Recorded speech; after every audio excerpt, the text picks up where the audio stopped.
детали да се кажуваат, суштината е повеќе од јасна.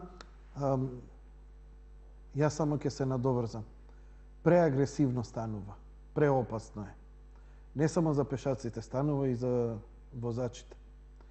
Станува за сите. Станува затоа што веќе луѓето и немаат толеранција према дрското однесување на возачите. Возачите стануваат се подрски затоа што сообраќајот е се погуст, нервозата потоа расте, градов има се повеќе жители, што автоматски раѓа агресија.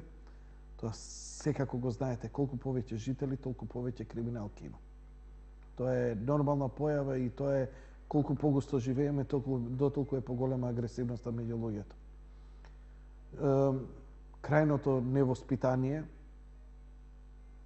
особено кој ќе го видам кај жени шофери, кои своето скромно знаење за управување, при било која забелешка веднаш се врти мобилен телефон и се вика шизикот кој доаѓа со бодигардови, со полициско обезбедување, со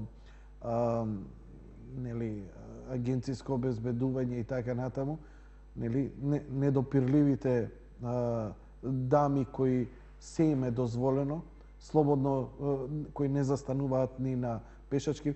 Значи, брзото и возење е агресивно и не мора да биде толку страшно, колку што немањето грам морал и етика.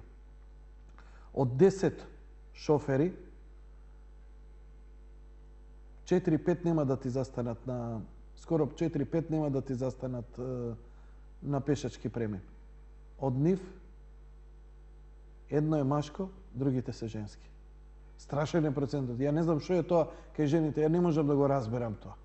Ја не можам да разберам што значи тоа да не застанеш некому, поминуваш со дете, поминуваш со количка, со бебе, поминуваш со намирници, поминуваш ти човек си на краиштата, не застанува.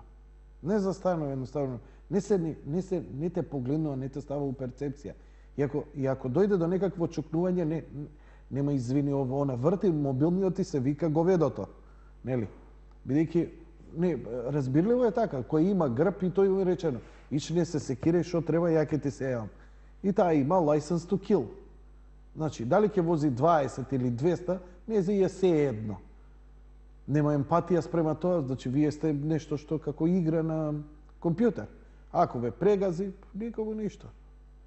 Има кому да се јави, ме разбирате? Не е тоа проблем.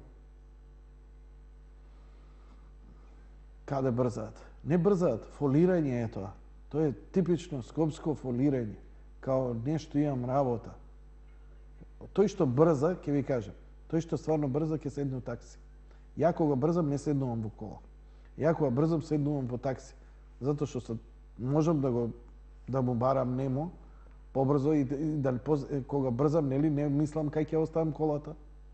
Не можеш ти да брзаш у Скопје и да завршиш работа. No way! Кај ќе оставиш колата? Каде ќе оставиш колата? На кој паркинг? И има уште една клика покрај генерално жените, значи не сите, но огромен процент од жените во крајното невоспитано возење и оние што ни доаѓаат од приградските населби во Скопје, кои очигледно нели ги плаши Велеградот, културните убави, цивилизирани луѓе кои се шетаат, нели, убави дотерани. И бидејќи тој не може да предизвика внимание со своите интелектуални, па и физички предиспозиции, својата машина ја доживува како багер низ кој треба да се пробива, а ако не привлече внимание, тука се звучници, тука е извадениот ауспух, кој, ако не, и лудото возење, например, поминување на црвено, непочитување предност и така натаму, затоа што, нели, тој цел живот растел у населба кај што немало ни пешачки премин, ни еден сообраќајен знак, а камоли семафор. И се соочува, доаѓа во градов, од околниве ни села и, нормално, цивилизацијски шок, што е ово? Положил испит за 500 марки, кај може да знае сообраќајни правила и прописи. Да. 24 конци имам, а немам слезина. И јас сум жртва едно од сообраќајот. Да, ме прегази кола, ми извадија слезината, преживеав. да сведочам какви говеда има сведенеска. Али тоа е тоа. Имаме некого на линија?